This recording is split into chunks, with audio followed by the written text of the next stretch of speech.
Claire always imagined the worst part of her wedding day would be her mother crying too loudly during the vows.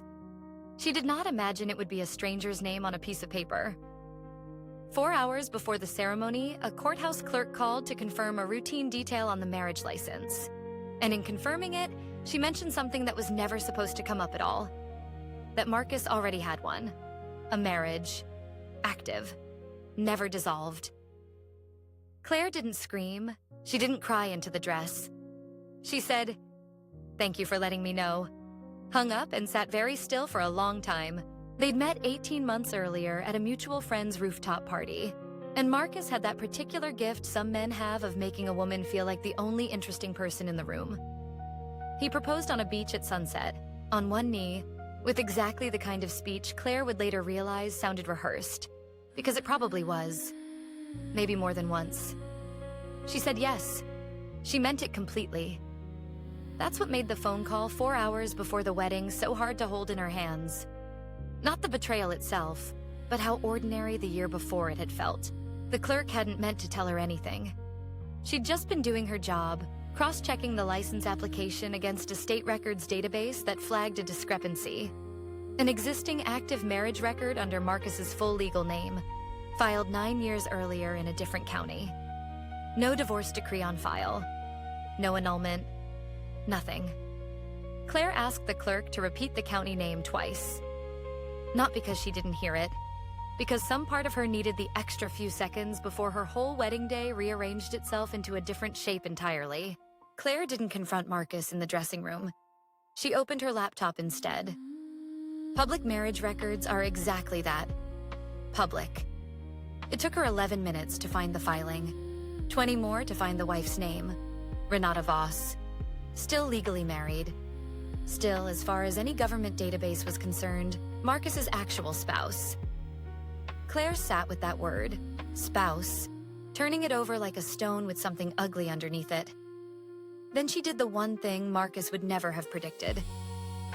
She didn't call off the wedding. She called Renata.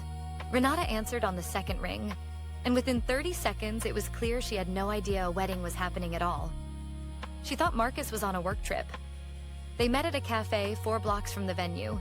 Claire, still half-dressed for a ceremony she was no longer sure would happen the way anyone expected. Renata wasn't the villain Claire had braced for. She was tired. She'd separated from Marcus 3 years earlier, believed the divorce had gone through, and had simply never checked. Because who checks the paperwork on the worst year of their life?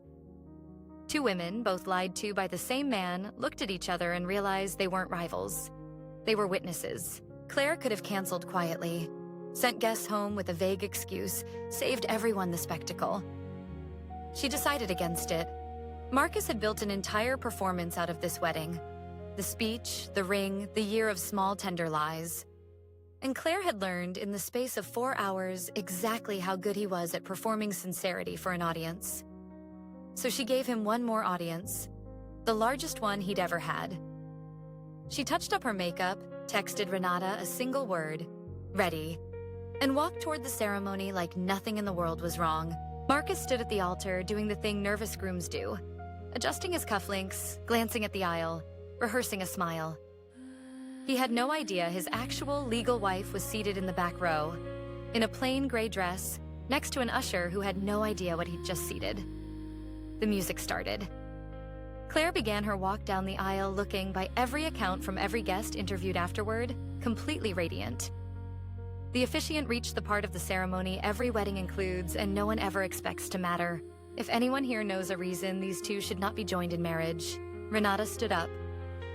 She didn't shout. She didn't need to. The silence did that work for her.